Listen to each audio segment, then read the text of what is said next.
During the peak of the Ottoman Empire, black eunuchs, who were rare, castrated slaves imported from different parts of Africa, became an indispensable part of court politics.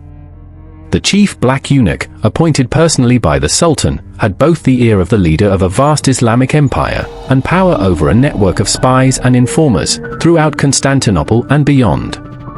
But why don't we hear about black eunuchs in African history classes? It's as if they're the buried truths of the past, waiting to be uncovered. So today, we look at the story of these forgotten men of African history, who rose from difficult beginnings to become amongst the most powerful people in the Ottoman Empire.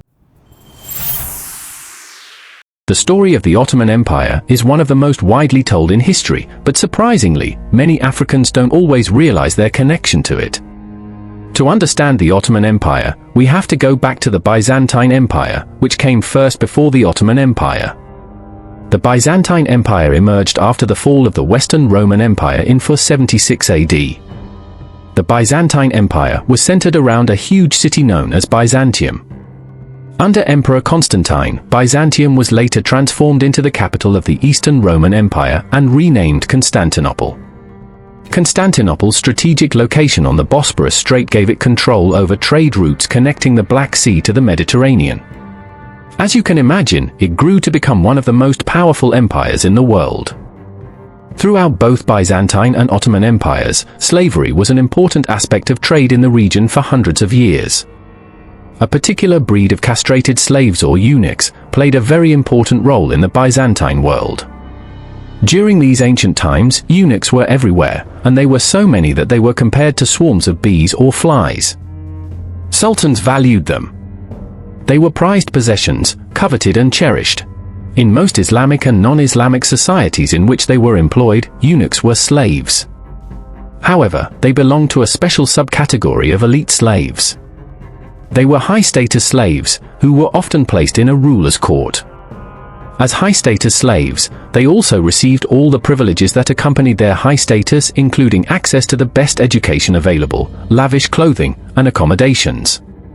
And it's important to mention that it's not just the Ottoman Empire that kept eunuchs.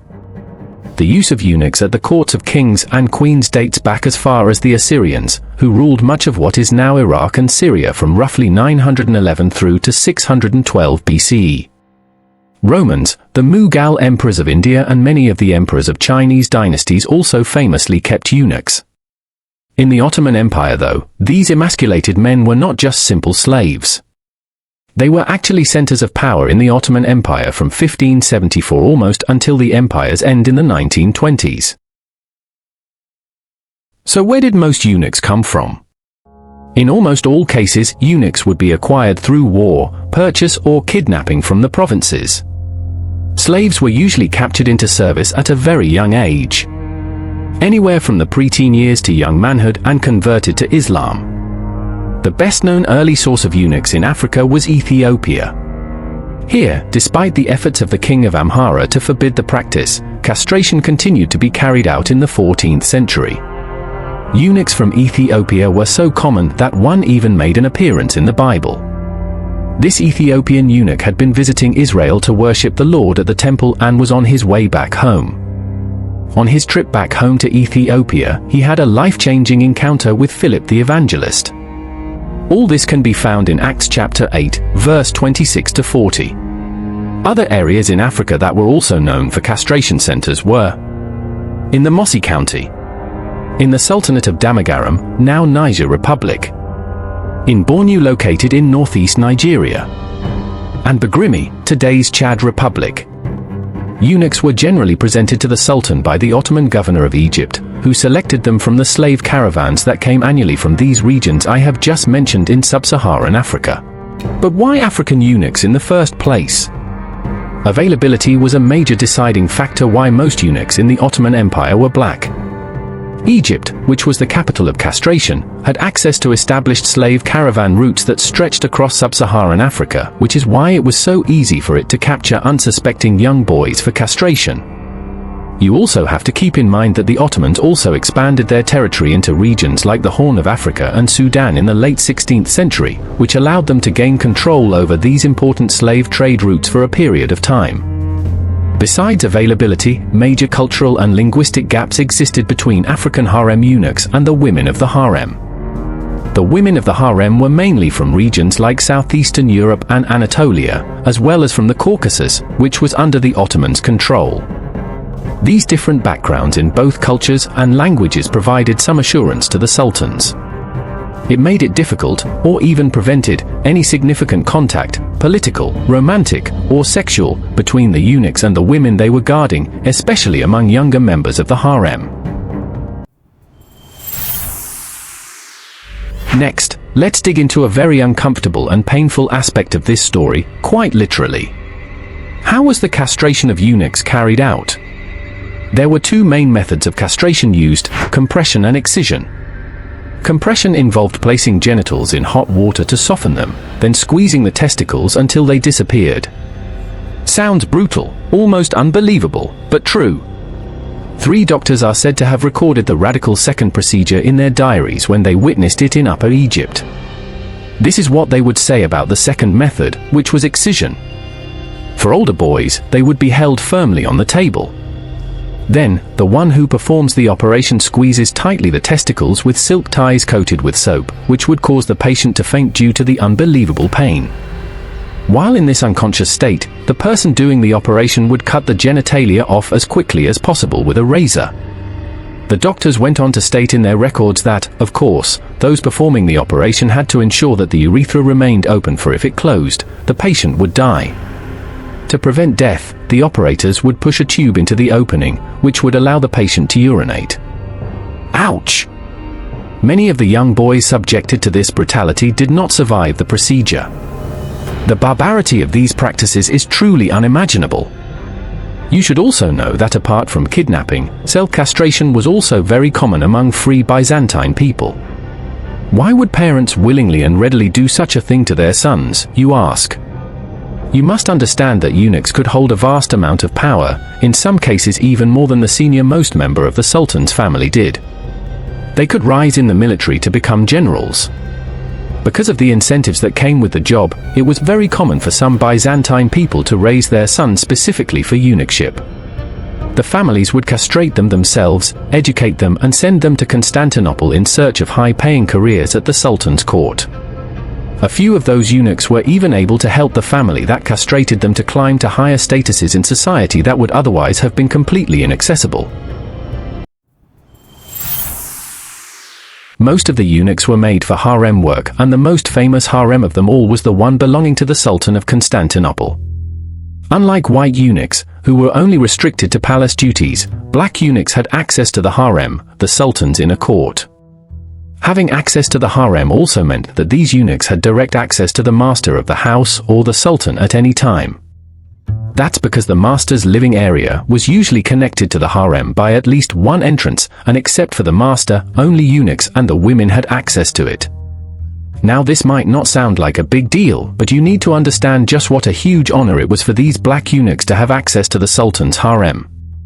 In the context of the Ottoman Empire, a harem referred to the very isolated area of the palace reserved for the wives, concubines, and female servants of the sultan.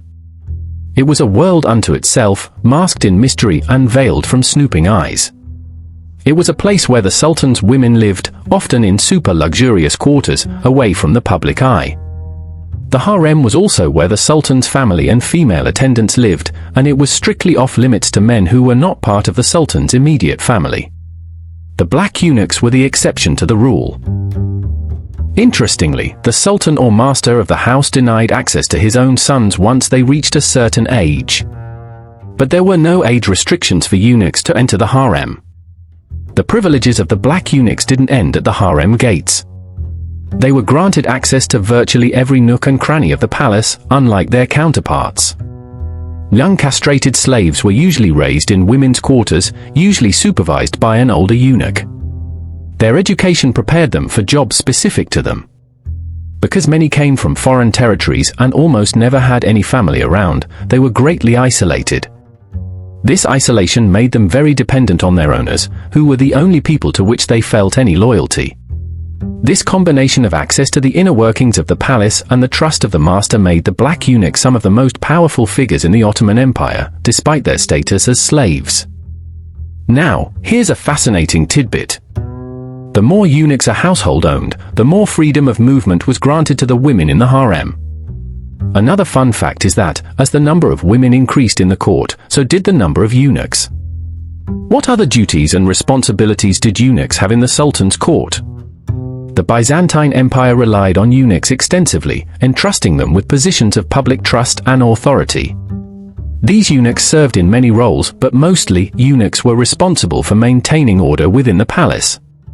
Certain positions in the Sultan's courts were reserved specifically for eunuchs. Some acted as doorkeepers, while others were maidservants in charge of traditionally female roles like cooking, serving, and caring for the Sultan's wardrobe. Court eunuchs were also trained for tasks that upper-class males traditionally avoided, like bookkeeping and managing real estate. They acted as go-betweens in transactions between men and women of the court, or between the court and the outside world. In many cases they acted as trusted secretaries, some acted as singers of the courts, and were often involved in marital transactions and even prepared the dead for burial. Some court eunuchs even managed to hold important positions in the military, receiving great fame. Palace eunuchs became so important over time that those who successfully worked their way up gained the confidence of rulers and were entrusted with important governmental responsibilities. As a result, eunuchs wielded significant influence in political decision-making, often offering counsel to rulers and participating in state affairs. You must agree that their rise in status was truly remarkable. From being mere custodians of the harem in the 10th century to becoming trusted political advisors and influential administrators. Their roles expanded beyond the walls of the palace, and they became key figures in the administration of the empire. Unlike others in the royal palace, eunuchs were of no threat to the emperor or empress because of their gendered status. Even when female queens ruled, they remained loyal. Back then, people believed that the removal of testicles destroyed the seat of a man's natural powers. Even if a eunuch managed to seize power from a sultan, they couldn't become emperors. This is because they did not possess the required prerequisite of a perfect body, which was a condition for ascension to the throne. Throughout history of Byzantium, however, eunuchs were also monks, priests, bishops, and church officials. Because of their physical castration, eunuchs in the church were assumed to be celibate. Despite all the perks, being a black eunuch wasn't a walk in the park. The Byzantine culture had high expectations for its eunuchs, demanding grace and impeccable grooming at all times. After all, they were the gatekeepers to some of the most intimate spaces of the empire. So, being polished and poised was not just a suggestion, it was practically a job requirement. Because they were considered more important, other slaves didn't like them much. This resentment stemmed from a combination of jealousy and the eunuch's unique privileges within the royal court.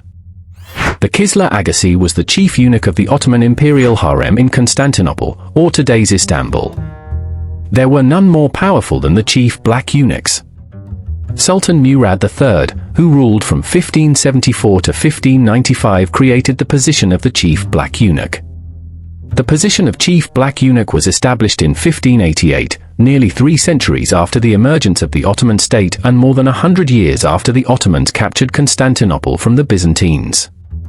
The office of the chief black eunuch was created just before the start of the 17th century, when a series of sultans died in their 20s or even in their teens, leaving no heirs or only tiny children.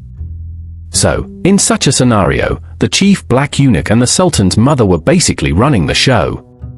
They were the ones behind the scenes, pulling the strings while the underage sultans were still learning to rule on their own. The chief black eunuch oversaw the early education of the crown princes.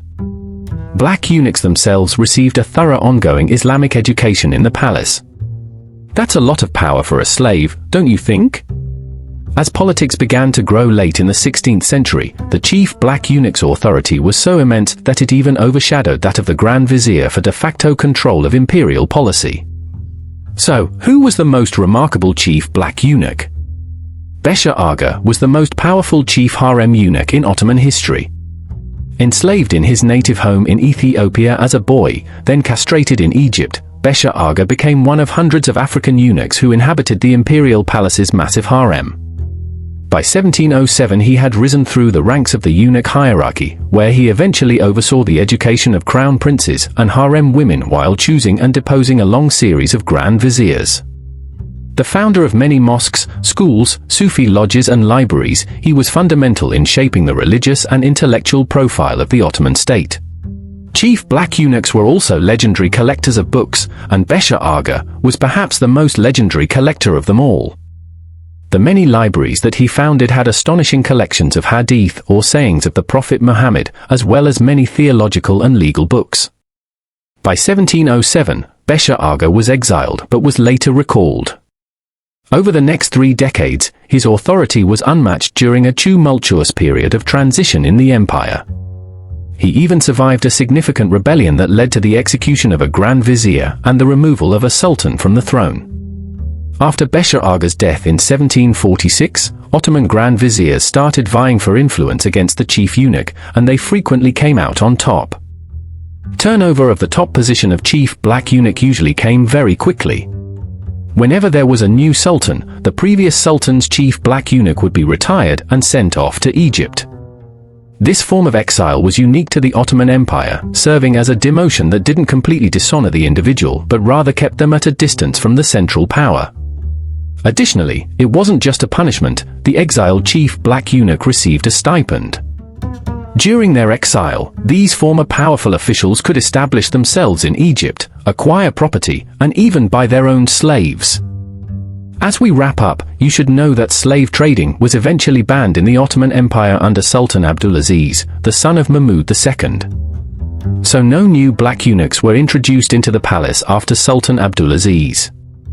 However, those that were still in service remained until the empire itself was officially abolished. The Ottoman Empire was abolished in 1923 and was replaced with the Turkish Republic. Despite societal discomfort with their past treatment, there has been little discussion or acknowledgement of the role of black eunuchs in Turkish history. This glimpse into the black eunuch sheds light on a lesser-known aspect of the past that isn't always taught in schools. Do you think more people should hear about this? Why not share this story with your circle? Thanks so much for watching. Until next time, stay curious.